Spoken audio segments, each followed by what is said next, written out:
Hello everyone, welcome to Computer Science Hub. Today's topic is cache memory mapping. What is cache memory? The fast and small memory situated between CPU and main memory. Cache memory എന്താണെന്നും the principle behind cache memory, that is the principle of locality of reference. Locality of reference എന്താണ്, cache memory എന്താണ്, what is the working of cache memory, then what is hit ratio, അങ്ങനെ cache memoryനെ പറ്റി അറിയേണ്ട എല്ലാ basics കാര്യങ്ങളും ഞാൻ ഇതിന് തൊട്ട് മുന്നേ ഒരു വീഡിയോ ചെയ്തിട്ടുണ്ട്, cache memory. അപ്പോൾ ഞാൻ ആ വീഡിയോൻ്റെ ലിങ്ക് ജസ്റ്റ് ഒന്ന് ഡിസ്ക്രിപ്ഷനിലിടാം, അതൊന്ന് ചെക്ക് ചെയ്യൂ കേട്ടോ. അത് ചെക്ക് ചെയ്തതിന് ശേഷം നമുക്ക് മാപ്പിംഗ് എന്താണെന്ന് മനസ്സിലാക്കാം. അപ്പോൾ ക്യാഷ് മെമ്മറിയുടെ ബേസിക് വർക്കിംഗ് എന്ന് പറയുന്നത് എന്താണ്? സി പി യുവിനൊരു പെർട്ടിക്കുലർ ഡാറ്റ ആവശ്യമുണ്ടെങ്കിൽ സി പി യു ആദ്യം അത് ചെക്ക് ചെയ്യുക ക്യാഷ് മെമ്മറിയിലായിരിക്കും. If it is in cache memory then it is fetched, otherwise the main memory is examined. So main മെമ്മറിയിൽ നിന്ന് ഡാറ്റ നമ്മൾ ഫെച്ച് ചെയ്യും, എന്നിട്ട് സി പി യു അതെടുക്കുന്നതിൻ്റെ കൂടെ തന്നെ മെയിൻ മെമ്മറിയിലത്തെ ആ പെർട്ടിക്കുലർ ഡാറ്റ ക്യാഷിലോട്ടും ഒരു കോപ്പി കൊണ്ടുവന്ന് വെക്കും. അങ്ങനെയാകുമ്പോൾ ഫെർദർ റെഫറൻസ് വരികയാണെങ്കിൽ നമുക്കത് ക്യാഷിൽ അവൈലബിൾ ആക്കാൻ പറ്റും. അപ്പോൾ ഈ ഒരു പ്രോസസ്സിനെയാണ് മാപ്പിംഗ് എന്ന് പറയുക. അതായത് മെയിൻ മെമ്മറിയിൽ നിന്ന് ഡാറ്റ ഫെച്ച് ചെയ്ത് ക്യാഷ് മെമ്മറിയിലോട്ട് കൊണ്ടുവന്ന് വെക്കുന്നതാണ് മാപ്പിംഗ്. ഓക്കെ, അപ്പോൾ നമുക്ക് ഈ മാപ്പിങ്ങിൻ്റെ ടൈപ്സൊക്കെയാണ് നമ്മൾ ഇന്ന് ഡിസ്കസ് ചെയ്യുന്നത്. നമുക്ക് വീഡിയോയിലോട്ട് പോകാം കേട്ടോ. Mapping is the transformation. Okay, mapping is the transformation of data from main memory to cache memory. Clear അല്ലേ? മെയിൻ മെമ്മറിയിൽ നിന്ന് ക്യാഷ് മെമ്മറിയിലേക്ക് ഡാറ്റ ട്രാൻസ്ഫർ ചെയ്യുന്ന ഒരു പ്രോസസ്സിനെയാണ് നമ്മൾ മാപ്പിംഗ് എന്ന് പറയുന്നത്. 3 types of mapping procedures. So actually there are 3 types of mapping procedures. First one is associative mapping, direct mapping, set associative mapping. നമുക്ക് ഈ 3 മാപ്പിങ്ങും ഡീറ്റെയിൽ ആയിട്ട് വിത്ത് ഫിഗർ നമുക്ക് പഠിക്കാം. അപ്പോൾ അസോസിയേറ്റീവ് മാപ്പിംഗ്, നമ്മൾ ഈ പേര് മുന്നേ കേട്ടിട്ടുണ്ടാവും, അസോസിയേറ്റീവ് മെമ്മറി എന്താണ്? കണ്ടൻറ്റ് അഡ്രസ്സബിൾ മെമ്മറിയാണ് അസോസിയേറ്റീവ് മെമ്മറി. നോർമലി നമ്മളൊരു മെമ്മറി റെഫറൻസ് എങ്ങനെയാണ് പറയുക, മെമ്മറിയിൽ നിന്ന് ഡാറ്റേനെ ആക്സസ് ചെയ്യുക, അഡ്രസ്സ് കൊടുക്കും. മെമ്മറിക്ക് എപ്പോഴും അഡ്രസ്സ് ഉണ്ടാവും. നമ്മൾ ആ പെർട്ടിക്കുലർ അഡ്രസ്സ്, ഇപ്പോൾ 50 അഡ്രസ്സ് കൊടുത്താൽ ആ 50 എന്ന് പറഞ്ഞ അഡ്രസ്സിലുള്ള കണ്ടൻറ്റിനെ നമ്മൾ ഫെച്ച് ചെയ്യും. അങ്ങനെയാണ് ചെയ്യുക. പക്ഷേ ഈ അസോസിയേറ്റീവ് മെമ്മറി എന്ന് പറയുന്നത് കണ്ടൻറ്റ് അഡ്രസ്സബിൾ മെമ്മറിയാണ്. അസോസിയേറ്റീവ് മെമ്മറിക്ക് ന്യൂമറിക്കൽ അഡ്രസ്സൊന്നും ഇല്ല. ഡാറ്റാസ് അങ്ങനെ സ്റ്റോർ ചെയ്യാൻ പ്രത്യേകിച്ച് അഡ്രസ്സൊന്നുമില്ല. ഫ്രീ ആയിട്ടുള്ള ലൊക്കേഷനിലൊക്കെ ഡാറ്റ സ്റ്റോർ ചെയ്യുകയാണ് ചെയ്യുക. ഇനി ഡാറ്റ ഫെച്ച് ചെയ്യുന്ന സമയത്ത് നമ്മൾ ഡാറ്റയാണ് സെർച്ച് ചെയ്യുക. നമുക്കിപ്പോൾ ഒരു പെർട്ടിക്കുലർ വേർഡ്, ട്രീ എന്നുള്ള വേർഡ് സെർച്ച് കിട്ടണമെങ്കിൽ നമ്മൾ ട്രീ എന്ന് സെർച്ച് ചെയ്യും. ദെൻ ട്രീ എന്നുള്ള വേർഡ് സ്റ്റോർ ചെയ്തിട്ടുള്ള ആ പെർട്ടിക്കുലർ മെമ്മറി ലൊക്കേഷൻസ് ഏതാണെങ്കിൽ അതിൽ നിന്ന് ആ വേർഡിനെ അങ്ങ് എടുക്കും. ഞാൻ ജസ്റ്റ് ഒരു എക്സാമ്പിൾ പറഞ്ഞതേ ഉള്ളൂ. ഇതുപോലെയാണ് എല്ലാതും കേട്ടോ. അതായത് ഡാറ്റ ഫെച്ച് ചെയ്യുന്നത് സെർച്ചിനെ ബേസ് ചെയ്തിട്ടാണ് ഡാറ്റ ഫെച്ച് ചെയ്യുന്നത് വരുന്നത് അസോസിയേറ്റീവ് മെമ്മറിയിൽ. അപ്പോൾ അസോസിയേറ്റീവ് മാപ്പിംഗ് എന്ന് പറയുന്നത് എന്താണെന്ന് വെച്ച് കഴിഞ്ഞാൽ it uses an associative memory. Okay, and this is the fastest and most flexible cash organisation. Clear ആണോ? ഇപ്പോൾ 3 തരം ക്യാഷിൽ നമ്മൾ പറഞ്ഞതിൽ ഏറ്റവും ഫാസ്റ്റസ്റ്റ് ആയിട്ടുള്ള ഫ്ലെക്സിബിളും ആയിട്ടുള്ള ക്യാഷ് ഓർഗനൈസേഷനാണ് using this associative memory. Associative mapping ആണ് ഫാസ്റ്റസ്റ്റ്. എപ്പോഴും അസോസിയേറ്റീവ് മെമ്മറി ഫാസ്റ്റാണ് നമ്മൾ പറഞ്ഞിട്ടുണ്ട്. കാരണം പക്ഷെ അതുപോലെ തന്നെ അതിൻ്റെ പ്രോബ്ലം അത് കോസ്റ്റ്ലി കൂടിയാണ്. ഓരോ സെല്ലിനും ഓരോ മെമ്മറി ലൊക്കേഷനും മാച്ചിങ് ലോജിക്ക് കൂടി ഉണ്ട്. അതായത് ഡാറ്റ മാച്ച് ആണോ എന്ന് ചെക്ക് ചെയ്യാനുള്ള ഒരു ലോജിക്കും കൂടി, അതായത് ഗേറ്റ്സും അതെല്ലാം കൂടി ഇൻക്ലൂഡഡ് ആയതുകൊണ്ട് അത് കോസ്റ്റ്ലിയാണ്. അതുപോലെ തന്നെ അസോസിയേറ്റീവ് മാപ്പിംഗ് പ്രോസസ്സും ക്യാഷിലും അങ്ങനെ തന്നെയാണ്. അസോസിയേറ്റീവ് മാപ്പിംഗ് ആണ് ഏറ്റവും ഫാസ്റ്റസ്റ്റ് ആയിട്ടുള്ളതും ഫ്ലെക്സിബിൾ ആയിട്ടുള്ളതും. പക്ഷെ അതുപോലെ തന്നെ അത് കോസ്റ്റ്ലിയാണ്. ഇനി അപ്പം ഇതിൻ്റെ വർക്കിംഗ് ഇനി ഇങ്ങോട്ട് നോക്കാം. ഈ ഒരു ഫിഗർ വെച്ചിട്ട് ആദ്യം എക്സ്പ്ലെയിൻ ചെയ്യാം. അത് കഴിഞ്ഞിട്ട് നമുക്ക് നോട്ട്സ് നോക്കാം കേട്ടോ. അപ്പോൾ എങ്ങനെയാണെന്ന് വെച്ച് കഴിഞ്ഞാൽ ഇതാണ് ശരിക്കും ഒരു അസോസിയേറ്റീവ് മെമ്മറിയുടെ സ്ട്രക്ചർ. ഒരു ആർഗ്യുമെൻറ്റ് രജിസ്റ്റർ ഉണ്ടാവും അല്ലേ? ആർഗ്യുമെൻറ്റ് രജിസ്റ്ററിൽ നമുക്ക് മാച്ച് ചെയ്യേണ്ട ഡാറ്റ, സെർച്ച് ചെയ്യേണ്ട ഡാറ്റയാണ് ആർഗ്യുമെൻറ്റ് രജിസ്റ്ററിൽ കൊടുത്തിട്ടുണ്ടാവുക. അപ്പോൾ ഇതിൽ കൊടുത്തിട്ടുള്ള ഡാറ്റയും ഇതിലെ ഡാറ്റയും തമ്മിൽ നമ്മൾ കമ്പയർ ചെയ്യും. മാച്ച് ആണെങ്കിൽ ഇത് ഫെച്ച് ചെയ്യും. അതാണ് നോർമൽ പ്രോസസ്സ്. അപ്പോൾ ഇവിടെ എങ്ങനെയാണെന്ന് വെച്ച് കഴിഞ്ഞാൽ ഈ മെമ്മറി ഉണ്ടല്ലോ, അസോസിയേറ്റീവ് മെമ്മറീനെ നമ്മൾ 2 പാർട്ടാക്കി ഡിവൈഡ് ചെയ്തിരിക്കുകയാണ്. First part is the address part and second part is the data part.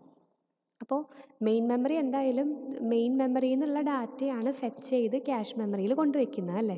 അപ്പോൾ മെയിൻ മെമ്മറിയിൽ എന്തായാലും അഡ്രസ്സ് വെച്ചിട്ടാണ് നമ്മൾ ആക്സസ് ചെയ്യുക. അപ്പോൾ ഓരോ അഡ്രസ്സും ഇപ്പോൾ ഞാനിവിടെ നോക്കിയിരുന്ന 3 ഡാറ്റ ഞാൻ ഡമ്മി ഡാറ്റ സ്റ്റോർ ചെയ്തിട്ടുണ്ട്. അപ്പോൾ ഫസ്റ്റ് ഡാറ്റ 3450 എന്നുള്ളതാണ് ഡാറ്റ. ആ ഡാറ്റയുടെ അഡ്രസ്സ് ഇതായിരുന്നു 01000000. അപ്പം മെയിൻ മെമ്മറിയിൽ 010000 എന്ന് പറഞ്ഞ അഡ്രസ്സിൽ ഉള്ള ഡാറ്റയായിരുന്നു ഈ ഡാറ്റ. അപ്പം ഞാനത് സ്റ്റോർ ചെയ്തപ്പോൾ എന്താണ്, ആ അഡ്രസ്സും ഡാറ്റയും കൂടി ഒരുമിച്ചാണ് സ്റ്റോർ ചെയ്യുന്നത്. ക്ലിയർ ആണോ? മെയിൻ മെമ്മറിയിൽ പറയുന്ന ഡാറ്റ സ്റ്റോർ ചെയ്യണമെങ്കിൽ ആ ഡാറ്റയുടെ കൂടെ തന്നെ അതിൻ്റെ അഡ്രസ്സും സ്റ്റോർ ചെയ്യുന്നുണ്ട്. ഇനിയിപ്പോൾ നമുക്കൊരു ഇപ്പോൾ സ്റ്റോറിങ് ഇങ്ങനെ കഴിഞ്ഞിട്ടോ, മെയിൻ മെമ്മറിയിൽ നിന്ന് എടുത്ത് ക്യാഷ് മെമ്മറിയിൽ കൊണ്ട് സ്റ്റോർ ചെയ്യുന്ന പ്രോസസ്സിനെയാണ് മാപ്പിംഗ് എന്ന് പറയുക. അപ്പോൾ അസോസിയേറ്റീവ് മാപ്പിങ്ങിൽ എങ്ങനെയാണെന്ന് വെച്ച് കഴിഞ്ഞാൽ ഒരു ഡാറ്റ സ്റ്റോർ ചെയ്യണമെങ്കിൽ ആ ഡാറ്റയുടെ അഡ്രസ്സും കൂടി സ്റ്റോർ ചെയ്യണം. സ്റ്റോർ ചെയ്യുന്നത് ഒരു അസോസിയേറ്റീവ് ക്യാഷ് മെമ്മറിയിലാണ് സ്റ്റോർ ചെയ്യുന്നത്. ഇനി സെർച്ച് ചെയ്യുക, നമുക്കൊരു പെർട്ടിക്കുലർ ഡാറ്റ അതിൽ നിന്ന് ഫെച്ച് ചെയ്തെടുക്കണം, ആക്സസ് ചെയ്യണം. ആക്സസ് ചെയ്യണമെങ്കിൽ ആ CPU നമ്മളെപ്പോഴും റിക്വസ്റ്റ് വരാം, മെമ്മറി ആക്സസ് വരാം അഡ്രസ്സ് വെച്ചിട്ടാണല്ലോ. അപ്പോൾ പെർട്ടിക്കുലർ അഡ്രസ്സ്, സെർച്ച് ചെയ്യേണ്ട അഡ്രസ്സ് നമ്മൾ ആർഗ്യുമെൻ്റ് രജിസ്റ്ററിൽ സ്റ്റോർ ചെയ്ത് വെച്ചു. ഇനി എന്ത് ചെയ്യും, ആർഗ്യുമെൻ്റ് രജിസ്റ്ററിലെ അഡ്രസ്സും ഇവിടെ പറയുന്ന അഡ്രസ്സും ഈ ഒരു മെമ്മറിയുടെ അഡ്രസ് പാർട്ടും തമ്മിൽ മാച്ച് ചെയ്ത് നോക്കും. അങ്ങനെ എവിടെയാണോ മാച്ച് കിട്ടുന്നത് അതിന് കറസ്പോണ്ടിങ് ആയിട്ടുള്ള ഡാറ്റ പാർട്ട് റിട്രീവ് ചെയ്യും. ഓക്കെ, ഇപ്പോൾ എനിക്ക് ഫെച്ച് ചെയ്യേണ്ട അഡ്രസ്സ് 22345 ആണെന്ന് വിചാരിക്കുക. അപ്പോൾ 22345 ഞാൻ ആർഗ്യുമെൻ്റ് രജിസ്റ്ററിൽ സ്റ്റോർ ചെയ്തിട്ടുണ്ടാവും. എന്നിട്ട് ഞാൻ ഇവിടെ ഇതിൻ്റെ അഡ്രസ് പാർട്ടായിട്ട് സെർച്ച് ചെയ്യുകയാണ്. അപ്പോൾ എനിക്ക് 22345 ഇവിടെയാണ് കിട്ടിയത്. സോ ഞാൻ 1234 എന്നുള്ള ഡാറ്റ അങ്ങ് റിട്രീവ് ചെയ്യും. ഇതാണ് പ്രോസസ്സ്. ഓക്കെ, അപ്പോൾ ഇതൊന്ന് പോയിൻറ്റ്സ് ഒക്കെ നോക്കാം. The associative memory stores both the address and content of the memory word. അഡ്രസ്സും കണ്ടൻറ്റും സ്റ്റോർ ചെയ്യുന്നുണ്ട്. This permits any location in cache to store any word from main memory. അപ്പോൾ ക്യാഷിന് പ്രത്യേകിച്ച് അഡ്രസ്സൊന്നും ഇല്ലാത്തതുകൊണ്ട് തന്നെ ഫ്രീ ആയി കിടക്കുന്ന എവിടെയും ഡാറ്റ നമുക്ക് സ്റ്റോർ ചെയ്യാം. അപ്പോൾ അങ്ങനത്തെ പ്രശ്നമില്ല. A CPU address of 15 bits is placed in the argument register and the associative memory is searched for a matching address. Okay, CPU address argument രജിസ്റ്ററിൽ വെച്ചു, എന്നിട്ട് മാച്ചിങ് അഡ്രസ്സ് സെർച്ച് ചെയ്തു. അടുത്ത എന്താ, if the address is found, address കിട്ടിക്കഴിഞ്ഞാൽ അതിന് corresponding data അങ്ങ് read ചെയ്യും ആൻഡ് CPUവിന് സെൻഡ് ചെയ്ത് കൊടുക്കും. If the address is found the corresponding 12-bit data is read and send to the CPU. If no match occurs, ഇപ്പോൾ ഈ argument രജിസ്റ്ററിലെ കണ്ടൻറ്റും അഡ്രസ്സും തമ്മിൽ ഒരു മാച്ചും ഇല്ല. എന്ന് വെച്ചാൽ അർത്ഥം എന്താ, ക്യാഷിൽ സാധനം ഇല്ല. അപ്പോൾ നമ്മൾ എന്ത് ചെയ്യണം, മെയിൻ മെമ്മറിയിൽ പോയിട്ട് റീഡ് ചെയ്യണം. ദെൻ റീഡ് ചെയ്യുന്നതിൻ്റെ കൂട്ടത്തിൽ ആ ഡാറ്റ അങ്ങനെ തന്നെ ആ അഡ്രസ്സ് ഡാറ്റ പെയർ, ഡാറ്റ മാത്രമല്ല അഡ്രസ് ഡാറ്റ പെയർ ഇങ്ങോട്ട് കൊണ്ടുവന്ന് ഇതിൽ ക്യാഷിൽ സ്റ്റോർ ചെയ്ത് വയ്ക്കും. Okay, if the address is found, the corresponding data is read and sent to the CPU. If no match occurs, the main memory is accessed for the word. The address data pair is then transferred to the associative cache memory. Clear അല്ലേ?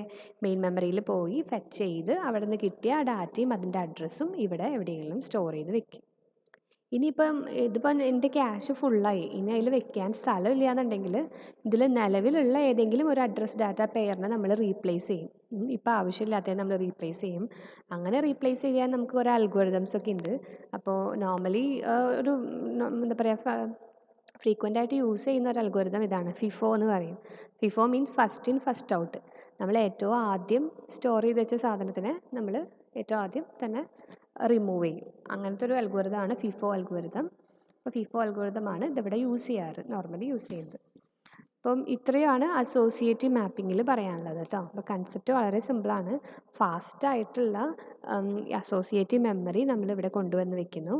Data store ചെയ്യുന്നതിൻ്റെ കൂടെ അതിൻ്റെ അഡ്രസ്സും store ചെയ്യുന്നു. ഇനി search ചെയ്യുമ്പോൾ എന്ത് ചെയ്യും, ആ അഡ്രസ്സിന് മാച്ചിങ് അഡ്രസ് പാർട്ട് സെർച്ച് ചെയ്തു, മാച്ചിങ് കിട്ടിയാൽ അതിനപ്പുറത്തെ ഡാറ്റ റിട്രീവ് ചെയ്യും. മാച്ചിങ് കിട്ടിയില്ലെങ്കിലോ മെയിൻ മെമ്മറിയിൽ പോയി ഡാറ്റ ഫെച്ച് ചെയ്തിട്ട് എടുക്കുന്നതിൻ്റെ കൂട്ടത്തിൽ ഒരു copy of address data pair നമ്മളുടെ ക്യാഷിലും കൂടി സ്റ്റോർ ചെയ്ത് വെക്കും. ഇതാണ് അസോസിയേറ്റീവ് മാപ്പിംഗ്. നമുക്ക് അടുത്ത ടോപ്പിക്ക്, അടുത്ത മാപ്പിംഗ് ടെക്നിക്ക് ഡയറക്റ്റ് മാപ്പിംഗ് ആണ്. ഡയറക്റ്റ് മാപ്പിംഗ് എന്താണെന്ന് വെച്ച് കഴിഞ്ഞാൽ, അസോസിയേറ്റീവ് മെമ്മറിയുടെ പ്രോബ്ലം ഞാൻ പറഞ്ഞില്ലേ, അത് അസോസിയേറ്റീവ് മെമ്മറി എക്സ്പെൻസീവ് ആണ് because of the added logic compared to the random access memories. Okay, അപ്പോൾ നോർമലി നമ്മൾ യൂസ് ചെയ്യുന്ന റാമും ഒക്കെ ഉണ്ടല്ലോ, അതിനേക്കാളൊക്കെ ഭയങ്കര എക്സ്പെൻസീവ് ആണ് അസോസിയേറ്റീവ് മെമ്മറി. അപ്പോൾ നമുക്ക് നോർമൽ കേസിൽ എപ്പോഴും അത് അഫോർഡ് ചെയ്യണമെന്നില്ല. അസോസിയേറ്റീവ് മെമ്മറി യൂസ് ചെയ്യുന്നത് എപ്പോഴാണെന്ന് നമ്മൾ പറഞ്ഞിട്ടുണ്ടായിരുന്നു. അതായത് ടൈം ക്രിട്ടിക്കൽ ആയിട്ടുള്ള ഇതൊക്കെ ഉണ്ടാവില്ല, ആപ്ലിക്കേഷൻസ് ഒക്കെ ഉണ്ടാവും. ഈ access time, search time critical ആയിട്ടുള്ള ആപ്ലിക്കേഷൻസ്, നമുക്ക് വേഗം സെർച്ച് റിസൾട്ട് കിട്ടണം, അങ്ങനത്തെ ആപ്ലിക്കേഷനിലൊക്കെയാണ് അസോസിയേറ്റീവ് മെമ്മറി യൂസ് ചെയ്യുള്ളൂ. അങ്ങനെ ആകുമ്പോൾ ഈ ഒരു കോസ്റ്റ് അവിടെ പ്രശ്നം ഉണ്ടാവില്ല. നമ്മുടെ റിസൾട്ടിന് നമുക്ക് അത്രയും ക്രിട്ടിക്കൽ ആയിട്ടുള്ള ആപ്ലിക്കേഷൻസ് ആണ്, അതുകൊണ്ട് ഈ ഒരു അസോസിയേറ്റീവ് മെമ്മറിയുടെ കോസ്റ്റ് അവിടെ പ്രശ്നമാവില്ല. നോർമൽ ആപ്ലിക്കേഷൻസിന് എപ്പോഴും യൂസ് ചെയ്യാൻ റാൻഡം ആക്സസ് മെമ്മറിയാണ് നല്ലത്. അപ്പോൾ റാം യൂസ് ചെയ്തിട്ടുള്ള ഒരു മാപ്പിംഗ് ടെക്നിക്, അതാണ് നമ്മളുടെ ഡയറക്റ്റ് മാപ്പിംഗ്. ഓക്കെ, അപ്പോൾ direct mapping uses A random access memory for the cash. അപ്പോൾ ഇതിൻ്റെ വർക്കിംഗ് എങ്ങനെയാണെന്ന് വെച്ച് കഴിഞ്ഞാൽ, നേരത്തെ എങ്ങനെയായിരുന്നു, നമ്മളുടെ അഡ്രസ്സ് നമ്മൾ സ്റ്റോർ ചെയ്ത് വെക്കുകയായിരുന്നു അല്ലേ. അപ്പോൾ ഇവിടെ അങ്ങനെയല്ല, നമ്മുടെ CPU അഡ്രസ്സിനെ, ഇപ്പോഴത്തെ എക്സാമ്പിളിൽ 15 ബിറ്റുള്ള CPU അഡ്രസ്സാണ് എടുത്തിട്ടുള്ളത്. അപ്പോൾ ജനറൽ കേസായിട്ട് പറയുമ്പോൾ n ബിറ്റ് എന്ന് പറയാം നമുക്ക്. എത്ര ബിറ്റാണെങ്കിലും ഇതൊരു ചെറിയൊരു കാൽക്കുലേഷനാണ് വരുന്നത്. അപ്പോൾ 15 ബിറ്റുള്ള CPU അഡ്രസ്സിനെ 2 പാർട്ടാക്കി ഡിവൈഡ് ചെയ്യാണ് കേട്ടോ, 2 ഫീൽഡാക്കി ഡിവൈഡ് ചെയ്യാണ്. A 15 bit CPU address is divided into 2 fields. First ഫീൽഡിനെ പറയുക ഇൻഡെക്സ് ഫീൽഡ് എന്നും സെക്കൻഡ് ഫീൽഡിനെ പറയുക ടാഗ് ഫീൽഡ് എന്നുമാണ്. അപ്പോൾ 15 ബിറ്റിൻ്റെ കേസിൽ 9 least significant bit, 9 bit index field ആവും. ആൻഡ് 9 കഴിഞ്ഞാൽ 15ൽ ബാക്കി എത്രയുള്ളത്, 6 ഉള്ളത്. അപ്പോൾ 6 ബിറ്റ് ടാഗ് ഫീൽഡിലും വരും. ഓക്കെ, അപ്പോൾ 15 ബിറ്റിനെ നമ്മൾ 2 ഫീൽഡാക്കുന്നു.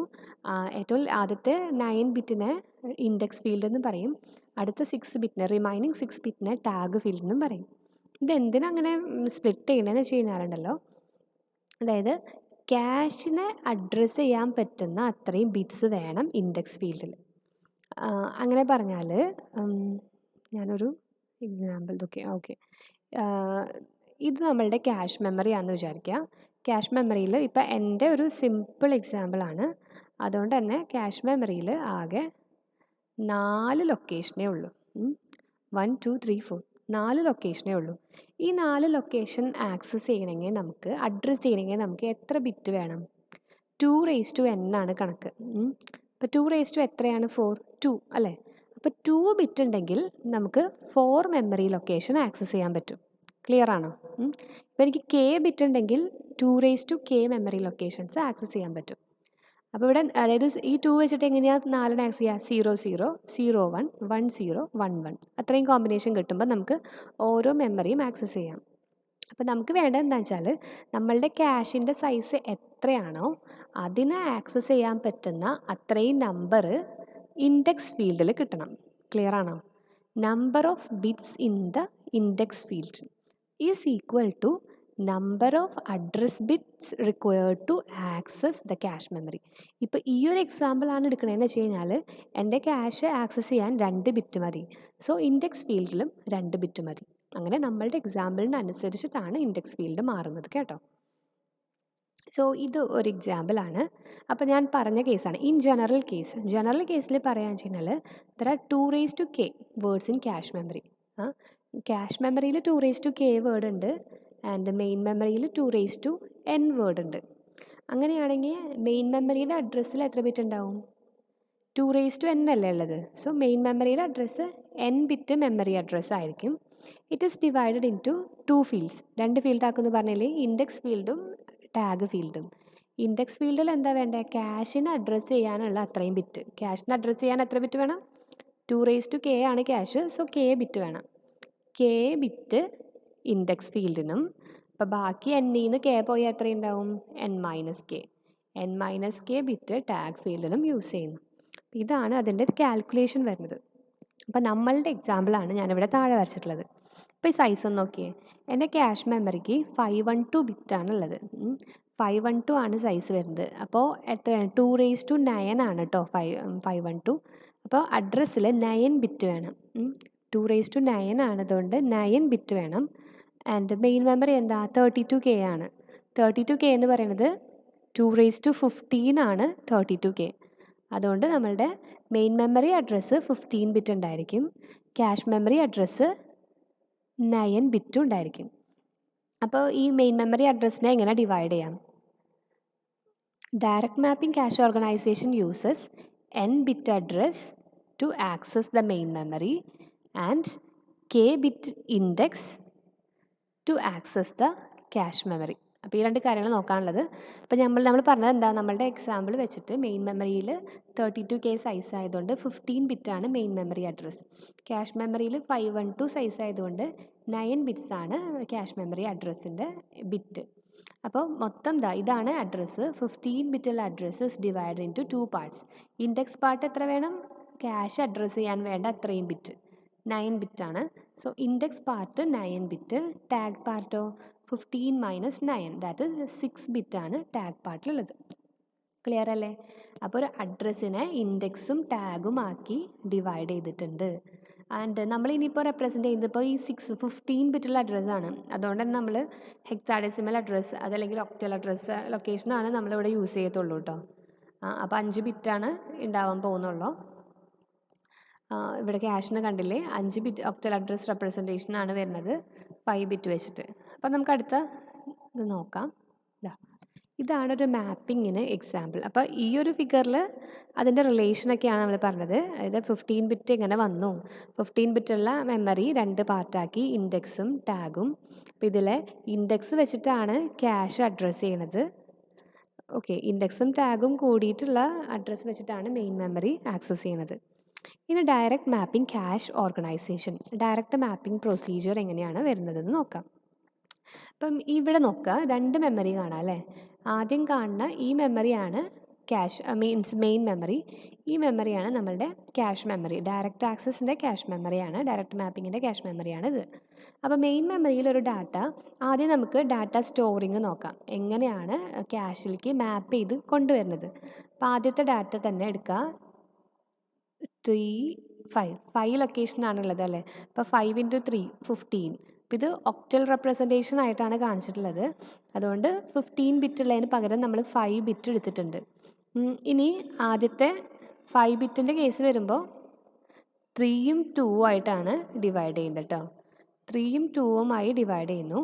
ഫസ്റ്റ് 3 ബിറ്റാണ് ഇൻഡെക്സ് വരിക, സെക്കൻഡ് അടുത്ത 2 ബിറ്റാണ് ടാഗ് വരിക. അപ്പം എന്താ പറയുക, ഓക്കെ. സോ ഇൻഡെക്സ് ഫീൽഡ് ആദ്യത്തെ 3 ബിറ്റ് ഇൻഡെക്സും കൊടുത്തു ഞാൻ. ആൻഡ് അടുത്ത 2 ബിറ്റ് എന്ന് പറയുന്നത് ടാഗ് ഫീൽഡുമാണ്, ടാഗ് ബിറ്റുമാണ്.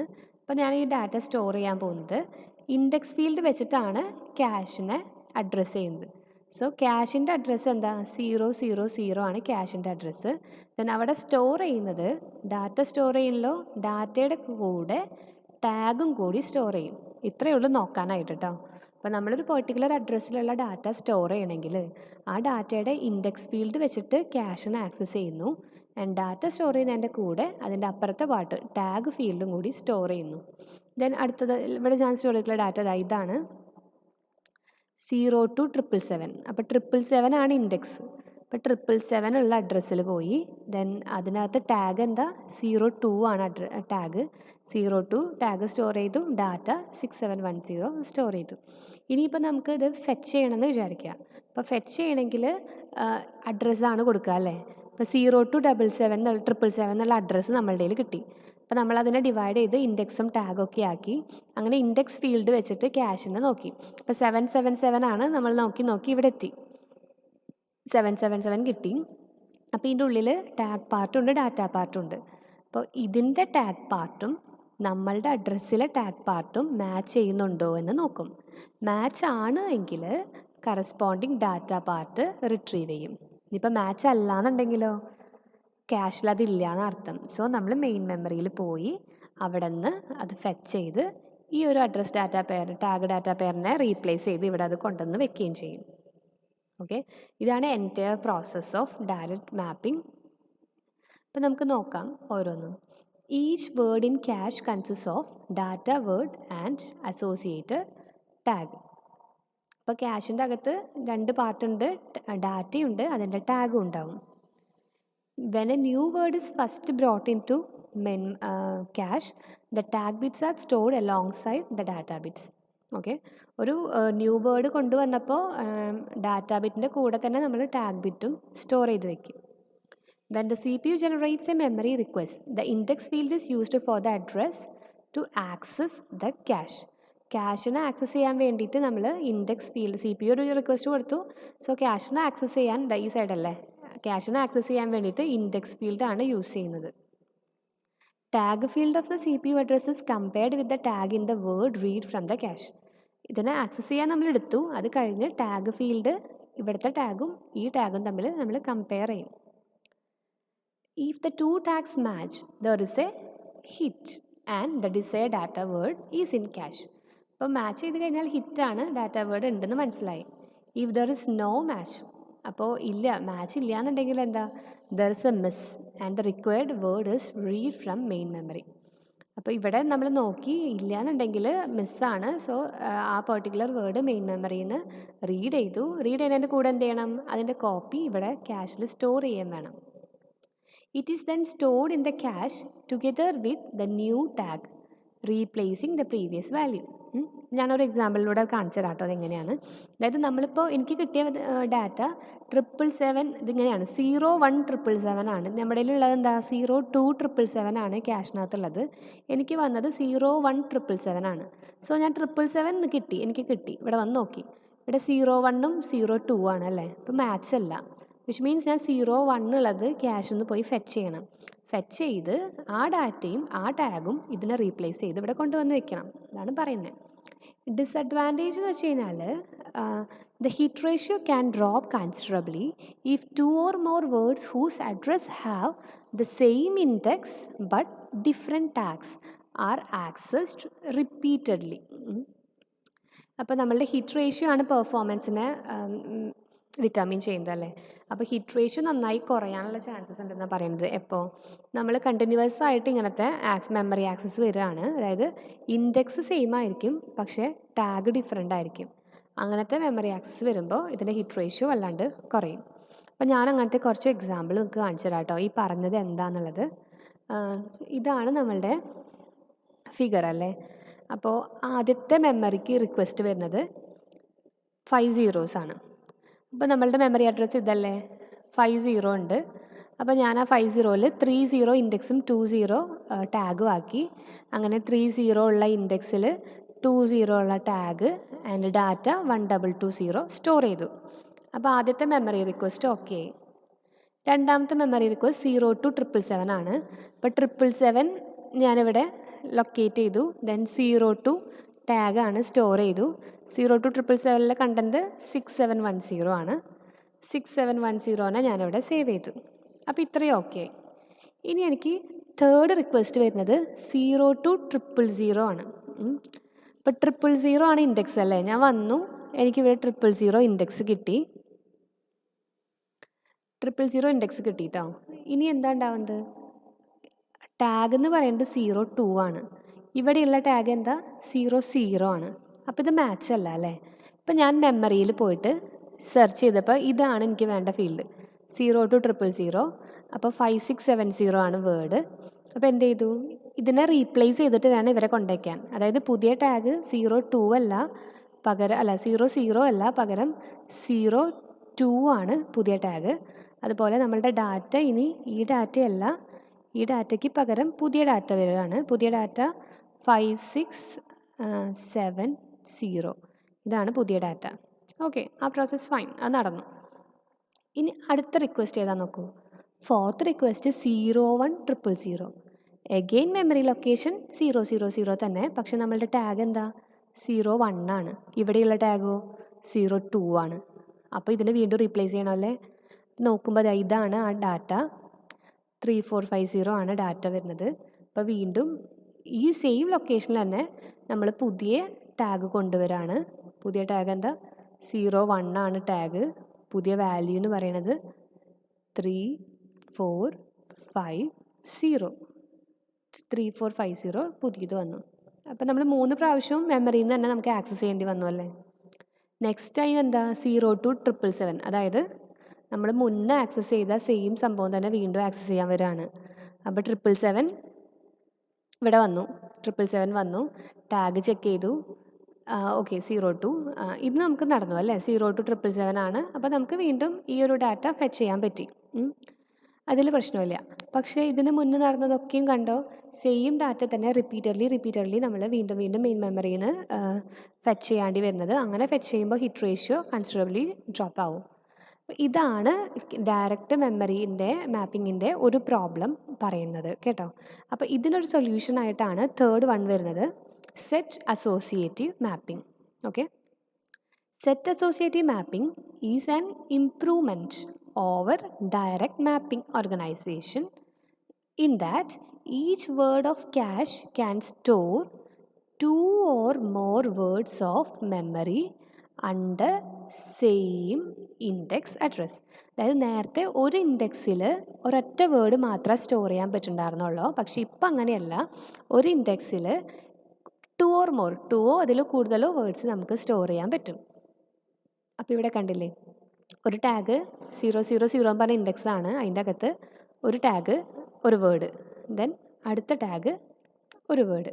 അപ്പോൾ ഇതിനെ നമ്മൾ 2 വേ സെറ്റ് അസോസിയേറ്റീവ് എന്നാണ് പറയുക. ഒരു ഇൻഡെക്സിൽ നമുക്ക് 2 വേർഡ് സ്റ്റോർ ചെയ്യാം, അപ്പോൾ 2 വേ സെറ്റ് അസോസിയേറ്റീവ്. അതുപോലെ നമുക്ക് N വേ സെറ്റ് അസോസിയേറ്റീവ് വരെ ആക്കാം. എത്ര വേർഡ്സ് വേണമെങ്കിലും സെയിം ഇൻഡെക്സിൽ സ്റ്റോർ ചെയ്യാനുള്ള കപ്പാസിറ്റി സെറ്റ് അസോസിയേറ്റീവിനുണ്ട്. Each data word is stored together with a tag and the number of tag data items in one word of the cache is set to form a set.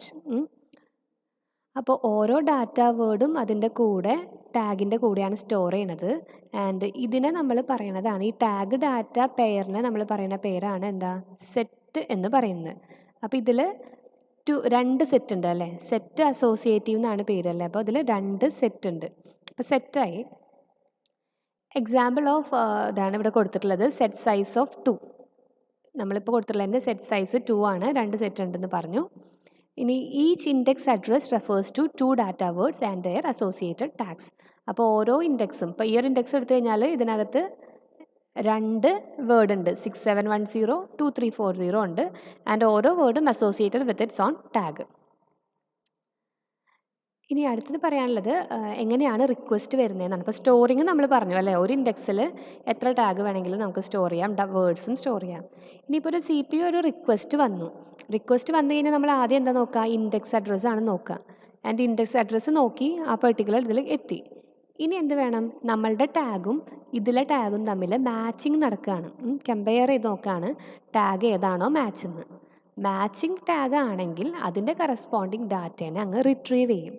മനസ്സിലായോ? അപ്പോൾ ഇവിടെ സെറ്റും വന്നു, associative എന്നുള്ള പേര് എങ്ങനെയാണ് വരാൻ കാരണം, അസോസിയേറ്റഡ് മെമ്മറിയിൽ പോലെ ഒരു മാച്ചിങ് ആണ് ഇവിടെ നടക്കുന്നത്.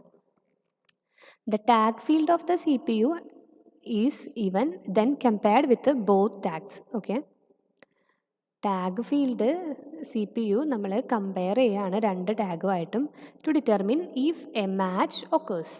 Okay, the comparison logic is done by an associative search of the tags in the set similar to an associative memory.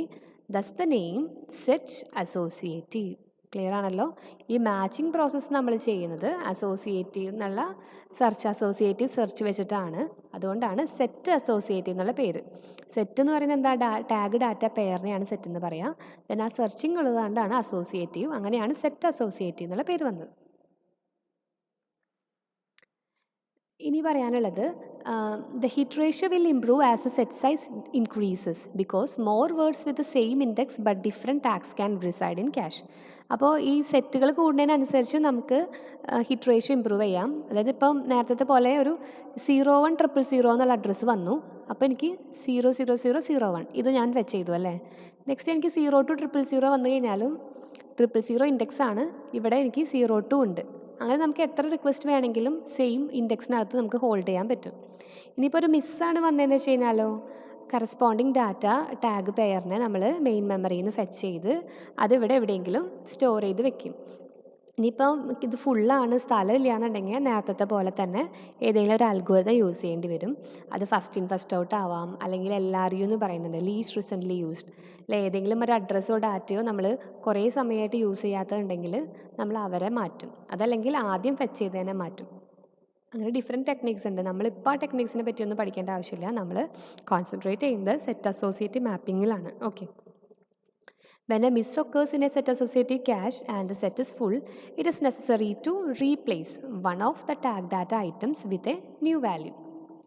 The most common replacement algorithms used random replacement. Random റീപ്ലേസ്മെൻറ്റിൽ അങ്ങനെ പ്രത്യേകിച്ച് ഓർഡറൊന്നും ഇല്ല, ഏതെങ്കിലും ഒരെണ്ണം റാൻഡമായിട്ട് മാറ്റാനേ ഉള്ളൂ. ദെൻ ഫസ്റ്റ് ഇൻ ഉണ്ട്, ഫസ്റ്റ് ഇൻ ഫസ്റ്റ് ഔട്ട് നമ്മൾ പറഞ്ഞില്ലേ, FIFO and the least recently used LRU method. ഇതിൽ ഏതെങ്കിലും ഒന്ന് യൂസ് ചെയ്യാവുന്നതാണ്. അപ്പോൾ ഇത്രയാണ് സെറ്റ് അസോസിയേറ്റീവ് മാപ്പിങ്ങിൽ ഉള്ളത്. അപ്പോൾ ഇന്നത്തെ വീഡിയോയിൽ നമ്മൾ ഡിസ്കസ് ചെയ്തത് 3 ടൈപ്പ് മാപ്പിംഗ് ആയിരുന്നു. Associative which uses an associative memory. അതിൻ്റെ പ്രോബ്ലം എന്ന് പറയുന്നത് കോസ്റ്റ്ലി ആണ്, എക്സ്പെൻസീവ് ആണെന്നുള്ളതാണ്. So we are using a direct mapping. Direct മാപ്പിങ്ങിൽ റാം തന്നെയാണ്, നോർമൽ റാം യൂസ് ചെയ്യുന്നു. അതിൻ്റെ അഡ്രസ് ഫീൽഡിനെ ഇൻഡെക്സും ടാഗും ഒക്കെ ഡിവൈഡ് ചെയ്തിട്ടാണ് ചെയ്യുന്നത്.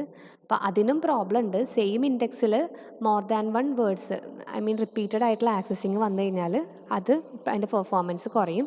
അതിന് വേണ്ടിയിട്ട് നമ്മൾ സെറ്റ് അസോസിയേറ്റീവ് കൊണ്ടുവന്നു. സെറ്റ് അസോസിയേറ്റീവ് എന്ന് പറയുമ്പോൾ റാൻഡം ആക്സസ് പോലെ തന്നെയാണ്, I mean direct access memory പോലെ തന്നെയാണ്. അതിൽ ഇത്രയേ ഉള്ളൂ, ഒരു ഇൻഡെക്സിൻ്റെ ഉള്ളിൽ ഒന്നിലധികം വേർഡ്സ് സ്റ്റോർ ചെയ്യാൻ, 2 അതിൽ കൂടുതലോ വേർഡ്സ് സ്റ്റോർ ചെയ്യാനുള്ള കപ്പാസിറ്റി ഉണ്ട്. അപ്പോൾ പെർഫോമൻസ് കുറച്ചും കൂടി ഇമ്പ്രൂവ് ആവും. അതിൽ ഇൻഡെക്സ് വെച്ചിട്ട് നമ്മൾ സെർച്ച് ചെയ്യുന്നു. ദെൻ ഒരു ഇൻഡെക്സ് കിട്ടിക്കഴിഞ്ഞാൽ അതിലുള്ള ടാഗിനെ നമ്മൾ മാച്ചിങ് ലോജിക്ക് വെച്ച് മാച്ച് ചെയ്ത് നോക്കും. അതുകൊണ്ടാണ് സെറ്റ് അസോസിയേറ്റീവ് എന്നുള്ള പേര് കിട്ടിയത്. അപ്പോൾ ഇത്രയുമാണ്. ദെൻ ഇതിലുള്ള ക്യാഷ് ഫുള്ളാണെങ്കിൽ റീപ്ലേസ്മെൻറ്റ് പോളിസീസ് നമ്മളെല്ലാത്തിലും യൂസ് ചെയ്യുന്നത് first in first out, random replacement, least recently used എന്നുള്ള റീപ്ലേസ്മെൻറ്റ് പോളിസീസൊക്കെ നമ്മൾ യൂസ് ചെയ്യുന്നുണ്ട്. And finally what is mapping? Mapping എന്ന് വെച്ച് കഴിഞ്ഞാൽ it is a process of transferring data from main memory to cache memory. So this is all about our topic. Hope you understand. Thank you for watching.